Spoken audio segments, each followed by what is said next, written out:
Bueno, Juan Ignacio Pisano, autor de El último Falcon sobre la Tierra. Muchas gracias por estar aquí nuevamente en el Colegio Libertador, porque has trabajado en el Colegio Libertador. Así Vamos es. a decirlo, a contarlo, ya hemos hablado de esto con los chicos y las chicas, pero ahora en otra faceta que es la faceta de escritora. Así que muchísimas gracias.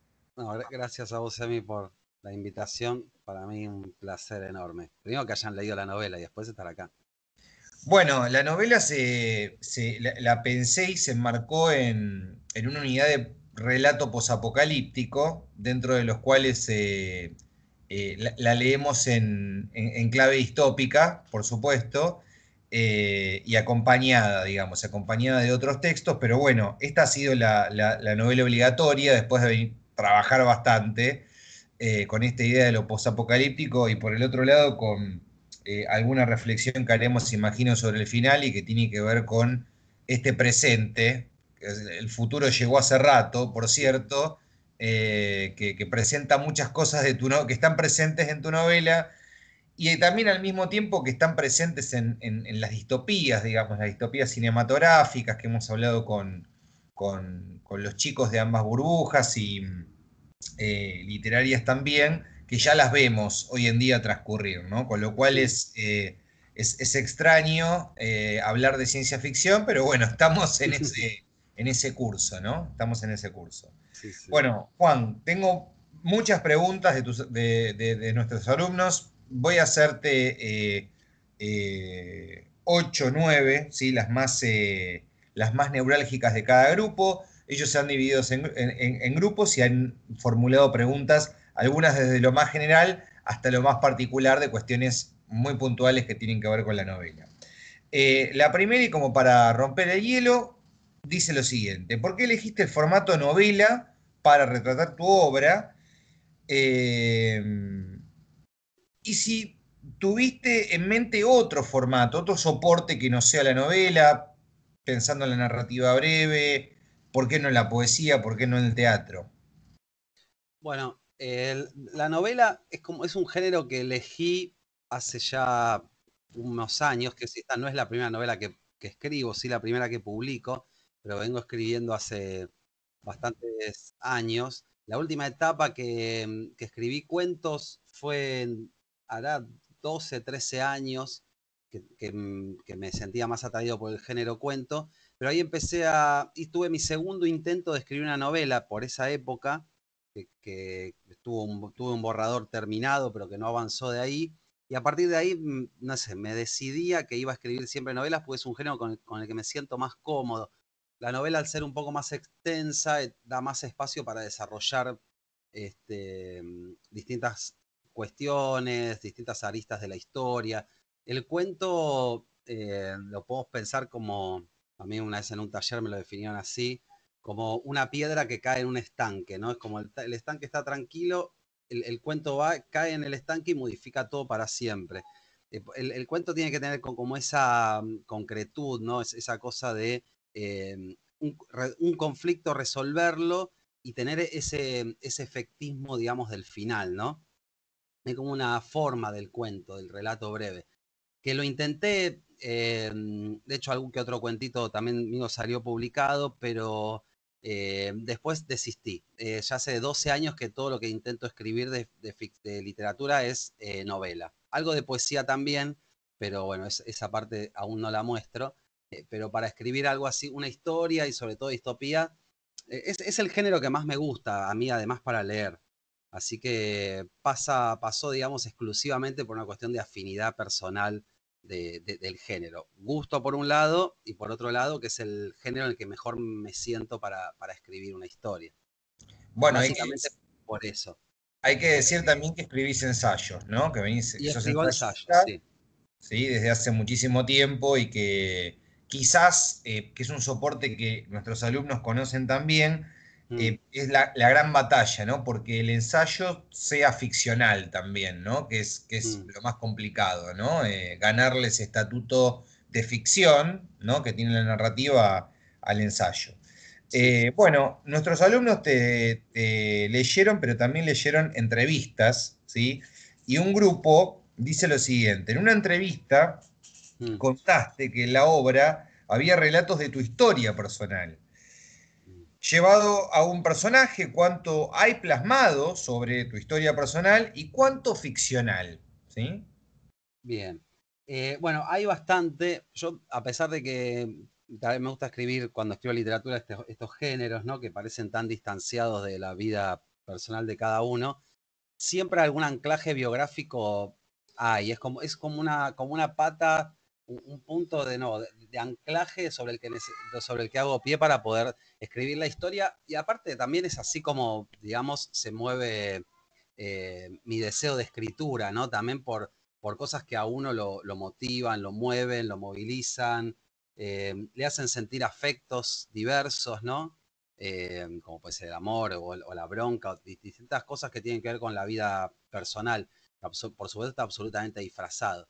En este caso hay dos personajes que están muy vinculados a mi biografía. Uno es el personaje de Emma, que está basado en una sobrina mía que se llama Juana, que tiene un retraso madurativo muy parecido a Emma. El personaje está muy caracterizado en base a mi sobrina. Por supuesto que ahí se juega algo personal muy intenso para mí. Y después el tema del abuelo. El abuelo es como una mezcla de mi abuelo y un tío abuelo que yo tuve. Hay como una mezcla ahí de ambos, un poco obviamente ficcionalizados, atravesados por otras imágenes tal vez que me cautivan. Como mi abuelo no tenía barba, por ejemplo, pero me interesaba esa imagen de ese señor así barbudo, más al estilo de un José Larralde, ¿no? Em, Así que sí, está esa pata biográfica en relación a esos personajes, y después hay algo también biográfico en la narradora, ¿no? La narradora antes del apocalipsis había sido profesora de literatura, así que ahí hay como un pequeño vínculo. Es hincha de San Lorenzo, yo soy hincha de San Lorenzo. eh, Ahí también hay algo autobiográfico. eh, bueno, el turismo carretera también es algo muy importante en mi biografía. Yo de chico, eh, con mi papá recorrimos varios lugares del país siguiendo a turismo carretera. Es decir, la novela tiene, más allá de que nada de lo que se narra en la novela me sucedió, por supuesto, eh, están esos anclajes que tienen que ver más tal vez con los objetos que se mencionan: San Lorenzo, el turismo carretera, la música. Aparecen Queen, Spinetta, que son bandas que me gustan. Bueno, después en un momento también se menciona Black Sabbath, como que ahí aprovecho para dar rienda suelta a mis gustos y crear como ese mundo ficcional a partir de anclajes de cosas que a mí me interesan, ¿no?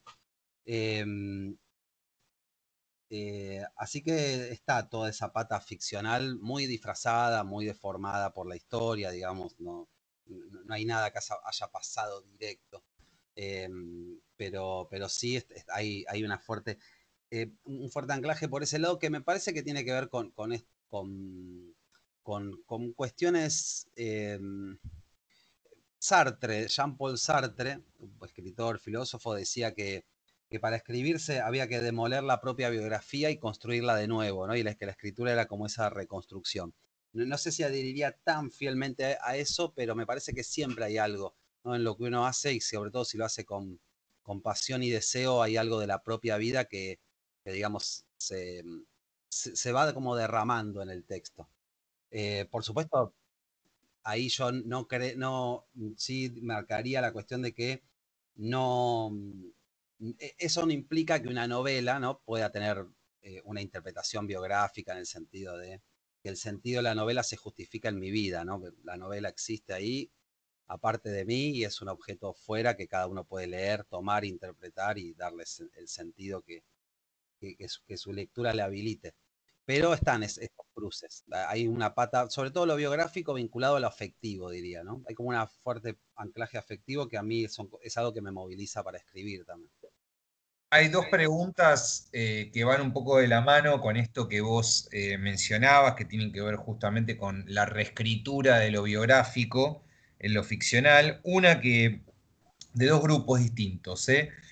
Una que te preguntan por la relación entre literatura y música, cómo se desarrolla ese cruce, justamente porque, como decías, mencionás artistas como Queen, Spinetta, Michael Jackson, María Elena Walsh, etcétera. O sea, primero Mm. si podés desarrollar un poco eso, por un lado.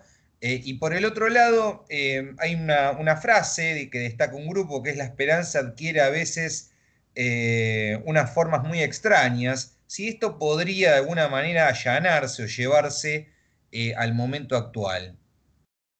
Bien, bueno, respecto de la música, y a mí me pasa a veces que cuando escribo, no tengo en la cabeza, a veces no, a veces releo historias que me gustan, agarro alguna página que tengo marcada de un libro, ¿no? Como para generar un clima, pero a veces el clima me lo da, yo de fondo siempre estoy trabajando, ya sea escribiendo ficción, ensayo, preparando una clase, lo que sea, siempre tengo música de fondo.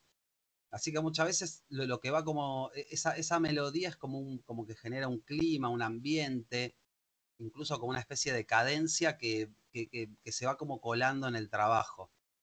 Así que la música, más allá de la referencia, está muy presente en eso. O a veces, por más que no esté escuchando música, eh, en mi cabeza está sonando una canción, tal vez una frase de una canción que me gusta. eh, Quiero decir, a veces, si la escritura literaria viene o también del cine, me pasa lo mismo con el cine. Eh, que bueno, no lo menciono por si lo hablamos después, pero también me pasa con el cine, que tal vez alguna escena, una imagen de una película, un fragmento, un personaje, es como alimento para escribir. Y con la música me pasa eso. Yo a veces tiendo a pensar que la música para escribir literatura me influyó tanto como la literatura misma, en el sentido de que la música también para mí, las letras de las canciones son formas de poéticas y construyen poéticas particulares, por lo tanto pueden ser este, vistas desde el punto de vista del análisis literario tranquilamente e incluso consideradas como tales a las letras, con las salvedades que habría que hacer, ¿no? En el pasaje a la música y demás. Pero el trabajo de la letra para mí es un trabajo poético, un trabajo que está muy vinculado a la literatura. Y de hecho yo cuando empecé a escribir literatura, empecé a escribir poesía, iba a talleres de poesía cuando era adolescente. Y empecé a ir por escuchar a Spinetta. Eh, a mí de hecho me gustaba la literatura y demás, pero no estaba decidido a si quería escribir o no. Pero empecé a escribir poesía por escuchar, la mayor influencia que tuve para escribir poesía fue escuchar a Spinetta. Así que diría que la música para mí con la literatura tienen un maridaje, digamos, una relación, no un maridaje, digamos, una relación totalmente intrínseca para mí. Son un poco como inseparables. Eh, y la otra cuestión, la de la esperanza, bueno, es que la novela yo la escribí entre 2017 y 2018. Se publicó en mayo de 2019 y, bueno, y después vino la pandemia. Eh, Me parece que la pandemia permite como resignificarla la novela, leerla desde otro lugar, que esto ocurre con los tiempos de las lecturas, ¿no? Los libros se releen en distintas épocas y aquí en otros sentidos. Eh, en este caso me parece que el hecho de que haya venido la pandemia y de alguna manera nos haya hecho tocar de cerca la distopía, incluso vivirla, eh, en cierta manera lo que hemos vivido es algo distópico en el sentido general del término, eh, creo que resignificó un poco a la novela. Y respecto de esa frase de la esperanza,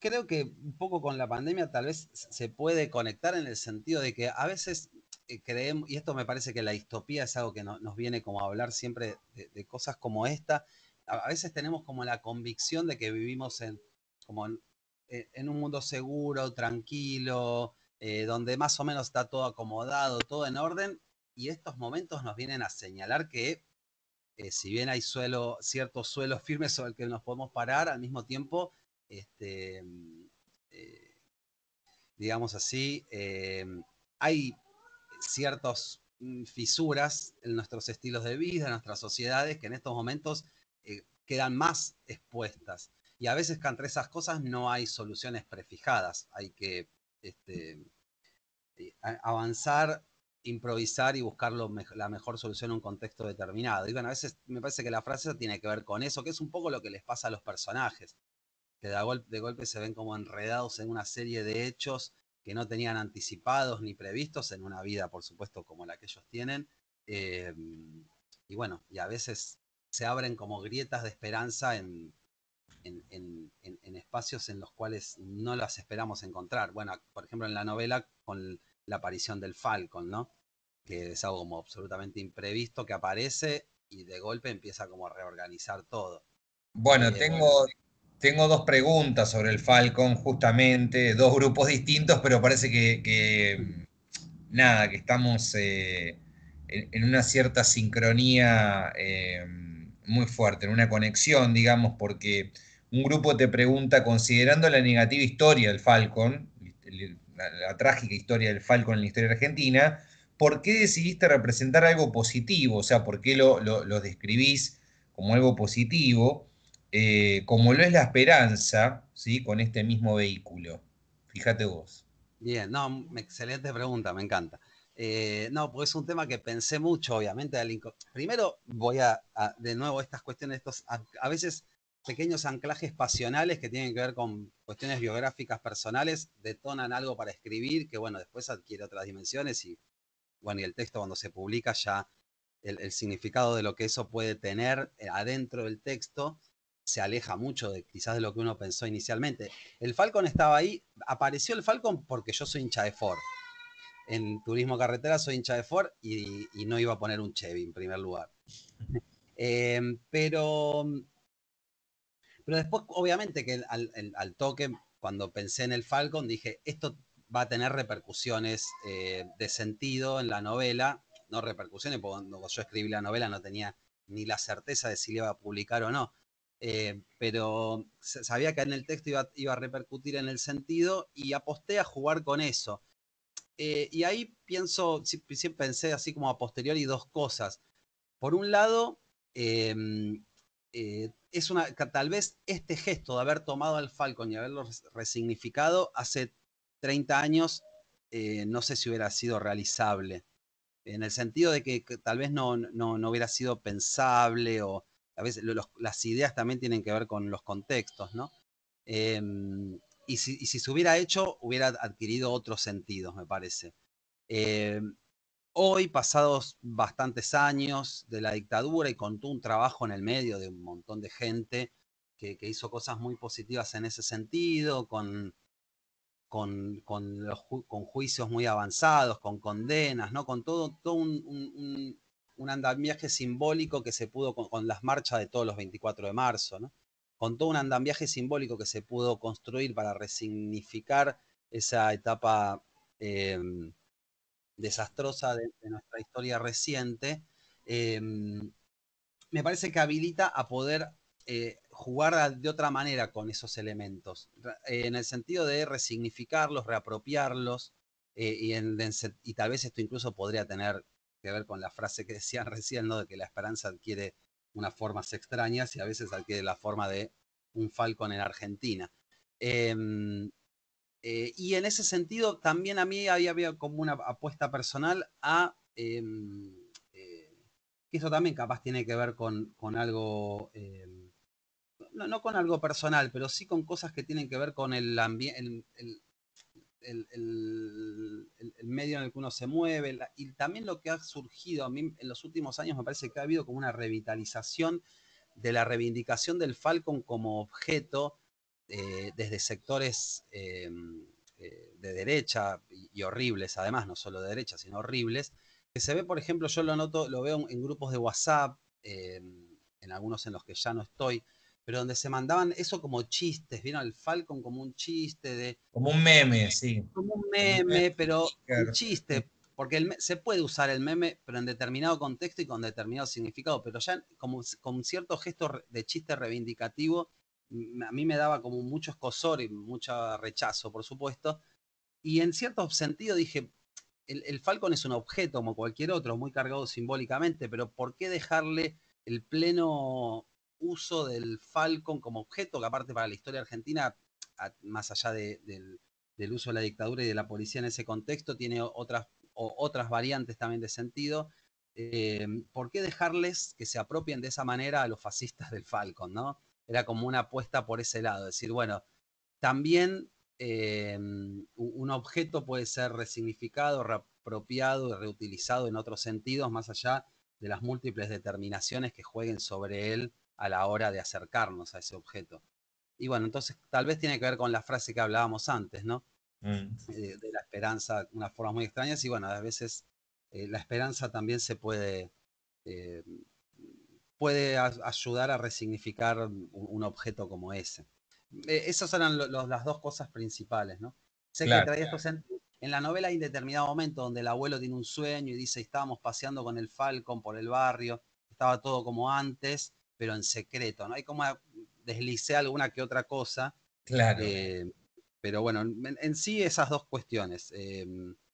Principalmente esto de llegar a un momento tal vez de elaboración de lo que sucedió en la última dictadura, que ya está, ya tal vez podemos empezar a incluso a disputarle a esos grupos muy vinculados a ideologías fascistas, disputarles incluso este sentido. Bueno, el Falcon, si bien como decía antes, está recargado simbólicamente por toda esta historia eh, trágica, al mismo tiempo eh, no deja de ser un objeto más que puede estar disponible a otros usos, ¿no? Y bueno, por ejemplo, todos los que tenemos una historia con el turismo carretera, vemos al Falcon de otras maneras también. Y eso tal vez puede habilitar otros usos políticos del Falcon, ¿no? Esa era un poco la idea. Bueno, hay otras dos preguntas muy interesantes también de dos grupos diferentes vinculadas con el Falcon, que evidentemente es como una especie de personaje más, digamos, dentro Mm. de la obra. La primera dice, ¿por qué el propósito para reparar el Falcon, ¿sí? Fue para ir al homenaje y no para escaparse de la ciudad? Y vinculado con esta, en la misma pregunta, ¿eso significaría que a la familia no le importaba vivir en esas condiciones deplorables? Bien, muy buenas preguntas. Me encantan las preguntas que te están saliendo. Sí, brillante. Eh, hermosa. No me repetís la primera de mí porque me quedé con la segunda. Sí, la primera tiene que ver con el propósito. ¿Por qué el propósito Ah, para reparar el Falcon fue para ir al homenaje y no para escaparse de la ciudad? bueno, ahí por dos motivos pensé. Uno, hay una cuestión de verosimilitud de la historia, en donde el abuelo tiene un cierto grado de senilidad, ¿no? Digamos, es una persona muy mayor que, que tiene como una cierta senilidad, ¿no? Que su sistema neurológico cognitivo este, está un poco dañado por los años, digamos. Eh, y y por otra parte, lo que podríamos pensar como la potencia de la ficción o las posibilidades de la ficción de crear mundos. Ahí es la nieta, ¿no? La narradora, arma un poco esa historia del homenaje, ¿no? Que adquiere como ribetes un poco ridículos por momentos, esto de que iban a estar los integrantes de Queen o cosas por el estilo, Mm. como para crearle a él una historia que de alguna manera lo contuviera afectivamente y lo dejara fuera al abuelo de toda la batalla que estaba pasando afuera de la casa, ¿no? En la que bueno, la narradora está metida por las cartas y por todos estos intercambios que tienen, ¿no? Eh, Así que la idea fue por un lado la cuestión de verosimilitud y de construcción de la historia, porque el abuelo como que está muy afuera de todo eso y la nieta lo intenta mantener un poco afuera de todo eso por esta cuestión de su estado de salud. De nuevo, aparte es una persona postrada físicamente, imagino, no sé, en el sentido de si él está como preocupado porque algo les puede pasar, puede ser peor para su estado físico y de salud, ¿no? El desesperarse, no saber qué hacer. Entonces le crea eso, que al mismo tiempo yo lo pensé siempre y por eso lo incorporé así, como pensar un poco las posibilidades de la ficción y pensar también que a veces que las formas de la ficción, que básicamente una ficción no es poner a personajes a realizar acciones en un marco espaciotemporal determinado, eh, son también cosas que se filtran en nuestra vida cotidiana, ¿no? De crear historias para dar sentido a nuestra experiencia cotidiana. Así que un poco lo pensé por ese lado. De hacerlo de esa manera, digamos, la verosimilitud y la demanda de la historia, y por otro lado,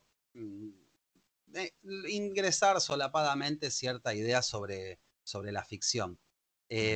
¿No me repetís la otra pregunta de mí? Sí, de la mano decía, ¿eso significaría que, que a la familia no le importa o no le importaba vivir en esas condiciones deplorables?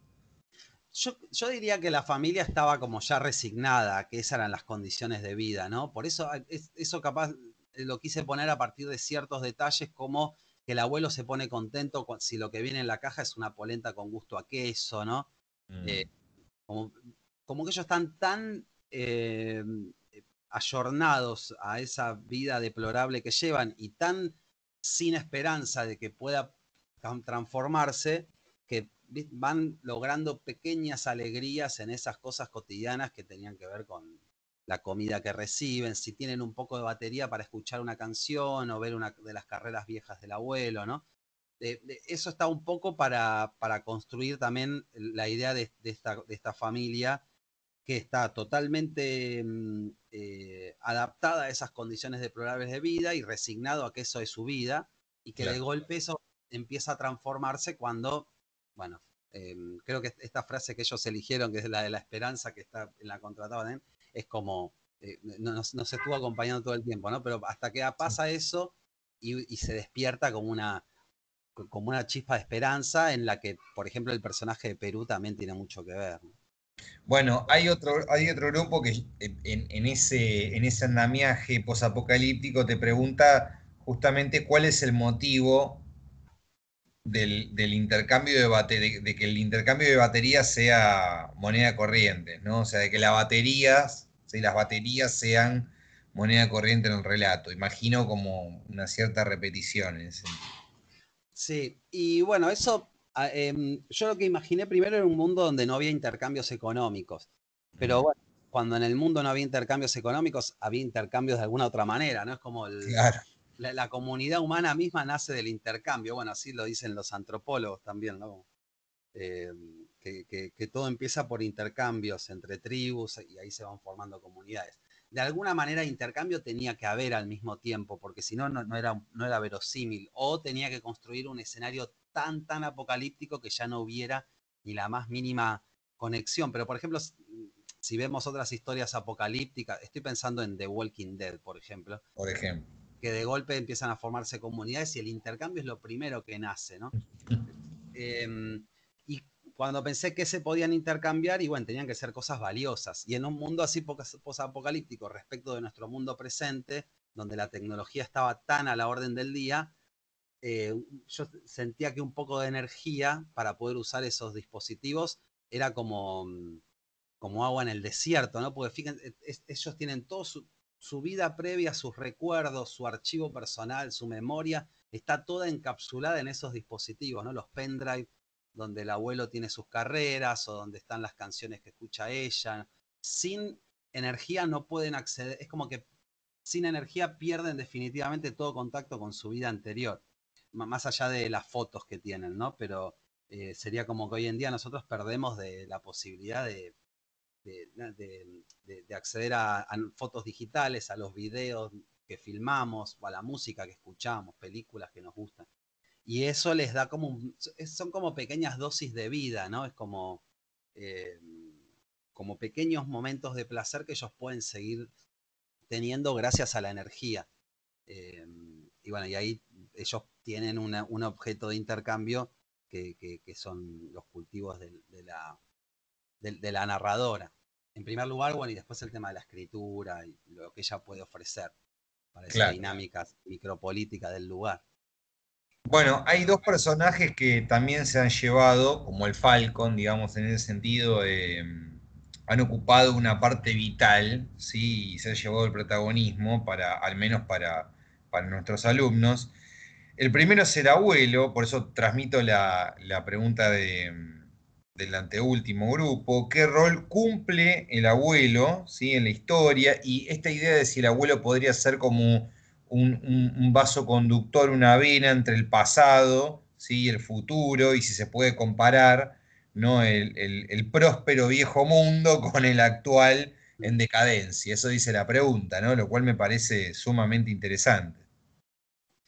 Sí, ¿sabes qué? Perdón, algo que me quedé pensando de la música de mi literatura, que no quería dejar de mencionarlo, había pensado, Dale. salía, que es el título de la novela. Yo el título de la novela es una leve variación de un título de un disco de Sauron, que lo menciona aparte porque su cantante, el Pato Larralde, a quien, bueno, nosotros conocíamos, falleció hace poco, internado por COVID, así que nada, quería mencionarlo para hacer un pequeño homenaje. El disco se llama El último árbol sobre la Tierra, de la Tierra, del planeta Tierra, y yo hice esas leves variaciones porque me fascinaba la frase, me parecía que tenía una potencia poética enorme. Bueno, por suerte al Pato Larralde lo supo y se lo pude contar. Pero bueno, Exacto. no quería dejar de mencionarlo y hacerle ese pequeño homenaje. Eh, y respecto del, a ver si entendí bien la pregunta, en relación al abuelo, no me la repetí, Semi, porque hay algo que no entendí, la Sí, relación con el presente. porque la pregunta primero tiene dos partes. La primera Ah, parte dice qué rol cumple el abuelo en la historia, pero en la segunda parte te orienta, dice, en el sentido de ser un conductor, ¿sí? mm. Entre el pasado y el futuro y comparar el próspero viejo mundo con el actual en decadencia. Bien, bueno, el abuelo puede ser, claro, un elemento. Está bueno la palabra conductor, ¿no? Porque aparte él es conductor, Es piloto. conductor, sí. Así que está bueno el juego ahí. Y sí, el abuelo como que tiene un legado mayor de ese otro mundo. La narradora también participó de ese mundo, de hecho jugaba al fútbol en San Lorenzo.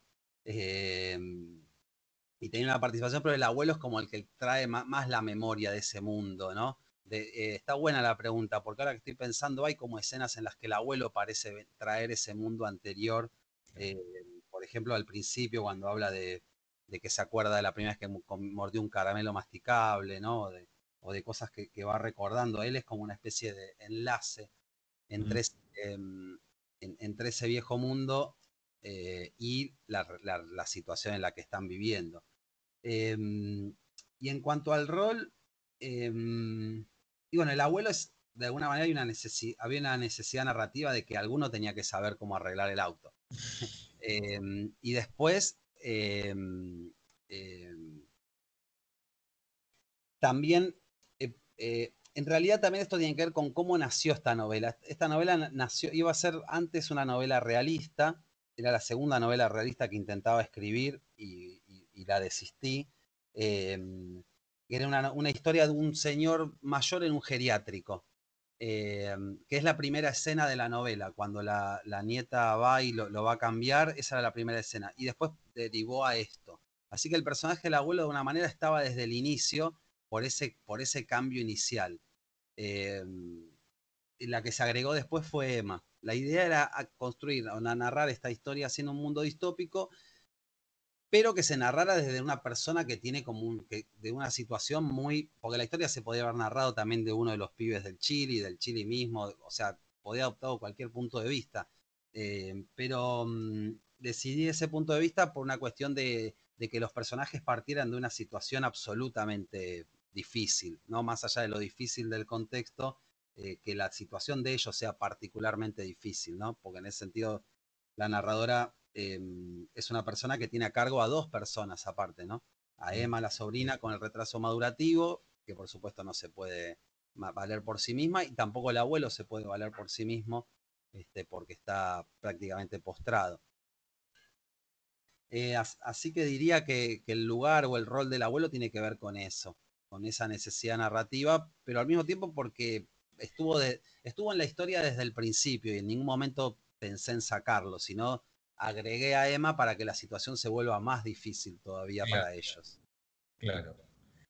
Bueno, y ahí se lleva, no sé si querías decir algo más, porque ahí se lleva a un personaje, hay un personaje vital que es el de la mujer que lleva la voz del relato, pero no sé si querías agregar algo más respecto de esto. No, no me ha quedado la duda si la pregunta planteaba alguna comparación con el presente real, digamos. Sí, sí, la Ah, idea de pensar esta idea ah, de todo tiempo pasado fue mejor mm, o de la prosperidad de lo pretérito respecto de la claro. contemporaneidad. No, yo ahí no lo pienso así el tema de la distopía. Hay un filósofo estadounidense, se llama Fredrick Jameson, eh, que tiene un libro que se llama Arqueologías del Futuro, muy lindo sobre ciencia ficción, y ahí él dice que En realidad la ciencia ficción, incluidas las distopías, es el género más historiográfico de todos en la literatura, ¿no? Una apuesta, una hipótesis así bastante arriesgada. Pero en el sentido de que para él la ciencia ficción lo que hace es pensar los modos de producción de una época, ¿no? Cómo esa época está produciendo eh, distintas cuestiones, bienes simbólicos, materiales y demás. Y me parece que la distopía ahí siempre trabaja como un poco jugando con eso. Yo en la novela con lo que quise pensar es cómo podría ser el mundo en el futuro si digamos así, el desastre agroecológico perdura como hasta ahora, ¿no? Apenas se menciona sutilmente en la novela, porque no quise que la novela sea tampoco una reflexión explícita sobre eso. Pero vieron que el desastre se ocasiona todo por inundaciones derivadas de monocultivos. Era como una exageración de, de la pampa sojera en la que estamos viviendo, podríamos pensar. De fondo estaba funcionando esa idea. Así que más que como pensar en una cuestión de esta relación más tanguera porteña del pasado, lo pensé más por ese lado, como una idea de, en sí es como lo que hace la ciencia ficción, ¿no? Estaba pensando, hay otras ficciones que lo piensan más explícitamente esto, ¿no? Como por ejemplo eh, Black Mirror, la serie esa inglesa eh, que piensa qué pasa con la inteligencia artificial, el uso de celulares, las redes, como piensa la tecnología y las consecuencias a futuro. Pero bueno, así la ciencia ficción trabajó siempre la futurista, ¿no? Trabajó siempre con esa idea desde Julio Verne, ¿no? Bueno, él no era distópico, él era más bien Claro, utópico. más utópico. Pero esa Sí, idea de proyectar el presente exacto. hacia el futuro, más que nada Sí. de por ese lado. Nosotros en este curso, en este curso largo, porque en realidad un curso de lengua y estos alumnos que me sufren, me tienen de primero a quinto, vemos ucronías y distopías, Mm, no vemos utopías, digamos, quizás por el pesimismo del profe, no sabemos eso, digamos, pero hay utopías, por cierto, claro que sí. claro. Que son las Bueno, del siglo XIX, digamos. Es el cuando, siglo cuando XIX, claro, sí, el Julio sueño Verne, de que el progreso nos iba a llevar a una algún lado mejor. a un lado mejor, tal cual. Eh, bueno, y aquí hay un grupo que pregunta sobre la narradora. Primero, ¿hay algún motivo por el que no se conoce el nombre de la mujer del relato? Y vinculado con esta pregunta, ¿por qué la mujer, siendo profesora, que es algo que mencionabas vos antes, no le enseñó a hablar a su sobrina Emma? ¿Había una razón por la que no lo hacía? Bien, bueno, empiezo por el final. Claro, Sí. sí, sí, la razón es que Emma tiene un retraso madurativo fuerte, ¿no? Como sus Mm, capacidades cognitivas están, eh, ella tiene, no sé, 8 años, tendrá en la novela aproximadamente, pero su desarrollo cognitivo es como si tuviera 2 años. claro, Ella no tiene la posibilidad de aprender lenguaje por su propia condición subjetiva, ¿no? Y cómo funciona su aparato cognitivo. Eh, Así que eso viene por ese lado. Eh, y, y, la otra cuestión, ¿no me la repetís, Emi? sí, tiene que ver con el hecho del nombre, ¿no? El nombre, El nombre, el nombre. digamos que es algo quizás Claro.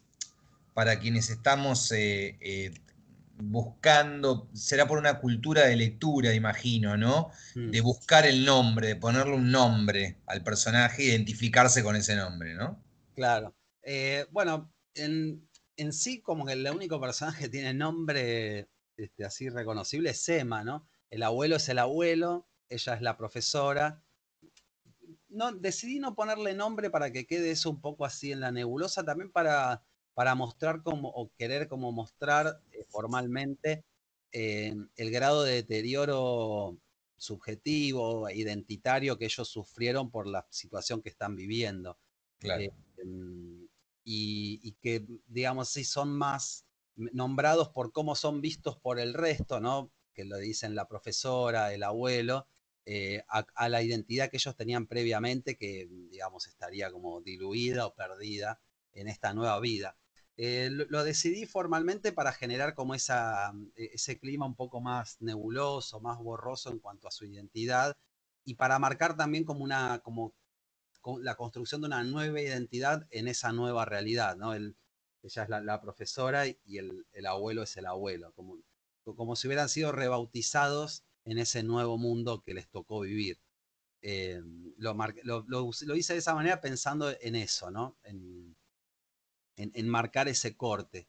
Y después hay algunas cosas narrativas que facilitan, porque vieron, los abuelos a los nietos en general nunca, no le dicen a veces por el nombre, le dicen algún apodo, nena, hija, ¿no?